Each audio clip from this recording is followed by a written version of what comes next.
Welcome to my channel. मेरा नाम है मृदुला और आज का हमारा टॉपिक है इमविक, जो कि एक बायोकेमिकल टेस्ट होता है। इमविक टेस्ट एक्चुअली आपका 4 डिफरेंट टेस्ट होता है, जो कि आपको एंट्रिक बैक्टीरिया के आइडेंटिफिकेशन और डिफरेंशिएशन के लिए यूज होता है। ये एंट्रिक बैक्टीरिया जो होता है वो आपको एंट्रोबैक्टीरियेसिए फैमिली को बिलोंग करता है। इमविक जो है एक एक्रोनिम है जो कि आपको इन टेस्ट के लिए स्टैंड करता है। जैसे कि आई स्टैंड करता है आपको इंडोल टेस्ट के लिए, एम स्टैंड करता है मिथाइल रेड टेस्ट के लिए, वी स्टैंड करता है वोगर प्रोस्क्यूअर और टेस्ट के लिए, सी स्टैंड करता है सिट्रेट के लिए, और ये जो स्लोअर केस में आई लिखा हुआ है इमविक में वो आपको प्रोनाउंसिएशन के एज के पर्पज से ऐड किया गया है। तो सबसे पहला है इंडोल टेस्ट। इंडोल टेस्ट का जो बेसिक प्रिंसिपल होता है वो है कि कुछ बैक्टीरिया जो होते हैं वो आपको इंडोल प्रोड्यूस करते हैं एमिनो एसिड ट्रिप्टोफैन से एंजाइम ट्रिप्टोफेनेज के प्रेजेंस में।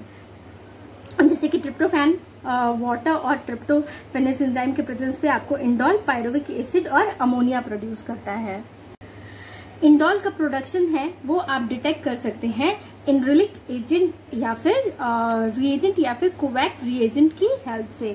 इंडोल जो है वो एल्डिहाइड जो कि आपका कोवैक रिएजेंट में प्रेजेंट होता है या फिर एनरिलिच रिएजेंट में प्रेजेंट होता है, उसके साथ रिएक्ट करके आपको रेड कलर देता है।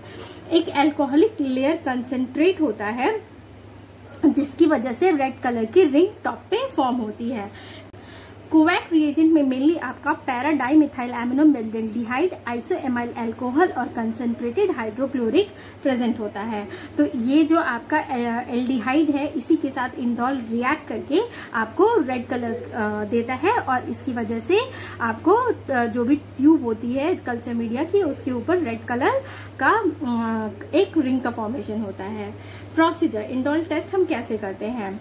जिस भी बैक्टीरियम को हमें टेस्ट करना होता है उसे हम पेप्टॉन वाटर जो कि एक मीडियम की तरह यूज किया जाता है उसके ऊपर इनैकुलेट करते हैं, मतलब ग्रो करते हैं, और इस पेप्टॉन वाटर में आपका एमिनो एसिड ट्रिप्टोफैन होता है। ठीक, फिर उसको इंक्यूबेट करते हैं 37 डिग्री सेल्सियस पे। इंक्यूबेशन के बाद उसमें कोवैक रिएजेंट ऐड के कुछ ड्रॉप्स ऐड करते हैं और उसके बाद जो रिजल्ट आया है उसको हम रीड करते हैं। अगर आपकी रेड लेयर ट्यूब के टॉप पे फॉर्म हो गई है तो मतलब वो पॉजिटिव रिजल्ट है, और अगर कोई कलर चेंज नहीं होता है ट्यूब के टॉप पे तो यानी कि रिजल्ट जो है हमारा नेगेटिव है।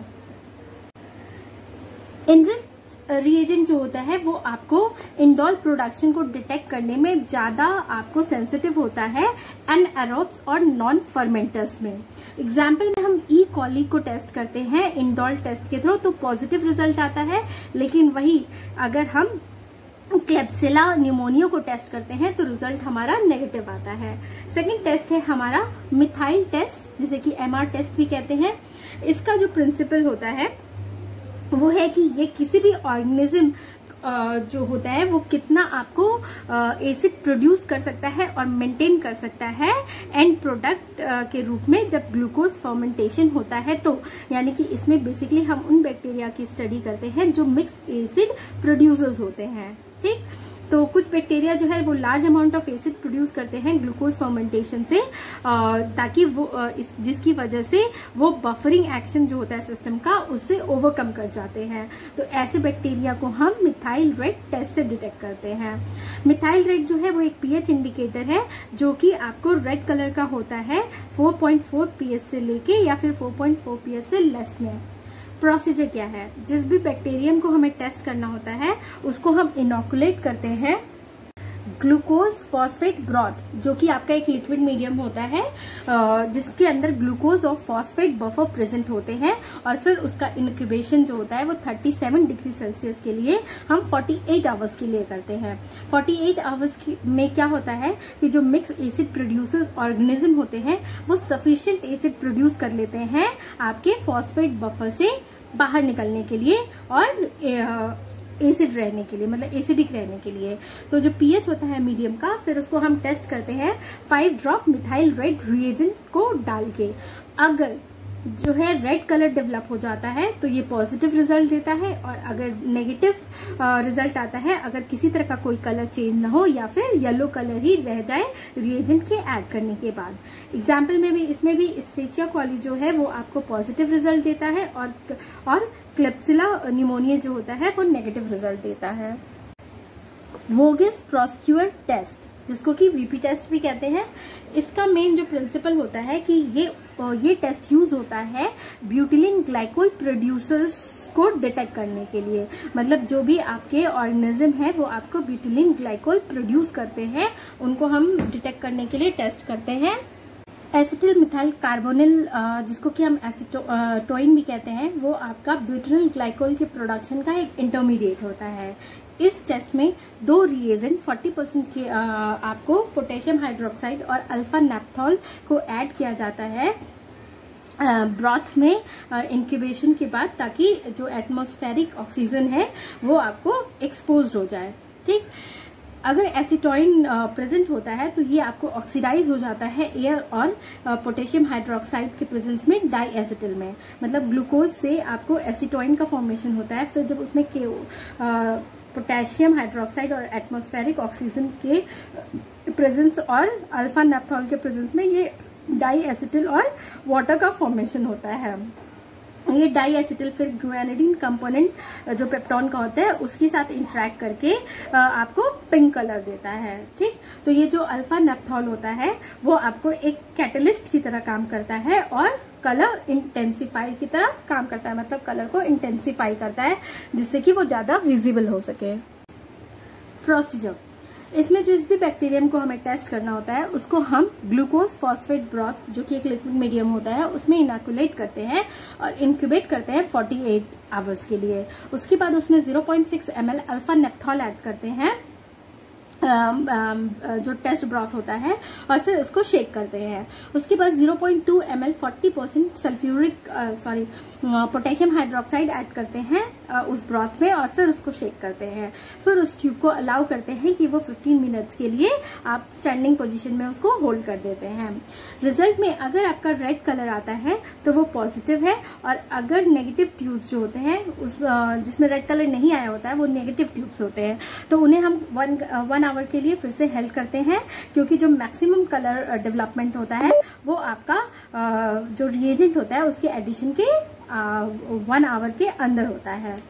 एग्जाम्पल में देखेंगे, अगर हम ये टेस्ट एस्चेरिचिया कोली पे परफॉर्म करते हैं तो रिजल्ट हमारा नेगेटिव आता है, और अगर क्लेप्सिला न्यूमोनिया पे करते हैं तो रिजल्ट हमारा पॉजिटिव आता है।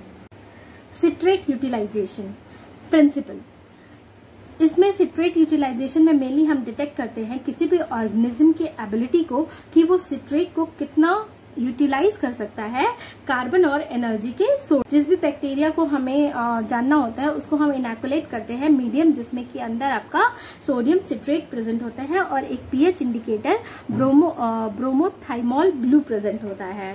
ठीक, वो मीडियम उसके अलावा कंटेन करता है आपका इनऑर्गेनिक अमोनियम सॉल्ट जो कि आपको नाइट्रोजन के सोर्स के रूप में यूज होता है। सिट्रेट से आपका फिर ऑक्सैलो एसीटेट और एसीटेट फॉर्म होता है, फिर ये ऑक्सैलो एसीटेट आपको पायरुवेट और कार्बन डाइऑक्साइड फॉर्म करता है, फिर कार्बन डाइऑक्साइड सोडियम और हाइड्रोजन वाटर के प्रेजेंस में आपका Na2CO3 फॉर्म होता है। जो ये सिट्रेट होते हैं वो इन्वॉल्व करते हैं एंजाइम सिट्रेटेज, जो कि आपको इस सिट्रेट को ऑक्सैलो एसीटेट में और एसीटेट में ब्रेक कर दिया। फिर ये ऑक्सैलो एसीटेट आपको पायरुवेट में कन्वर्ट हुआ और कार्बन डाइऑक्साइड में, फिर आपका Na2CO3 का फॉर्मेशन हुआ आपको, और अमोनिया का सोडियम सिट्रेट और अमोनियम सॉल्ट को यूटिलाइज करके एज ए रिजल्ट क्या होता है कि जो मीडियम का कलर होता है वो ग्रीन से ब्लू हो जाता है। प्रोसीजर क्या है इस मेथड का, तो जो बैक्टीरियल कॉलोनीज होती हैं उनको हम पिक करते हैं स्ट्रेटली एक स्ट्रेट वायर से, और फिर उसको इनोकुलेट करते हैं सिमोन सिट्रेट अगार के स्लोप पे, मतलब इस तरह के स्लोप पे हम उसको इनोकुलेट करते हैं और इंक्यूबेट करते हैं 37 डिग्री सेल्सियस पे ओवरनाइट। अगर ऑर्गेनिज्म के पास एबिलिटी होती है कि वो यूटिलाइज करे सिट्रेट को, तो मीडियम का जो कलर होता है वो आपका ग्रीन से ब्लू हो जाता है। एग्जाम्पल में हम देखेंगे कि अगर एस्चेरिचिया कोली पे ये टेस्ट परफॉर्म करते हैं तो वो नेगेटिव रिजल्ट देता है और लेप्सिला निमोनिया जो होता है वो पॉजिटिव रिजल्ट देता है। तो ये था अबाउट आपका इमविक टेस्ट, जो कि बायोकेमिकल टेस्ट होता है जिसमें कि अलग अलग टेस्ट इंक्लूडेड होते हैं। तो अगर आपको मेरा ये वीडियो पसंद आए तो प्लीज़ इसे लाइक और शेयर करें, और अगर आपने मेरे चैनल को सब्सक्राइब नहीं किया है तो प्लीज़ इसे सब्सक्राइब कर लें। Thank you for watching.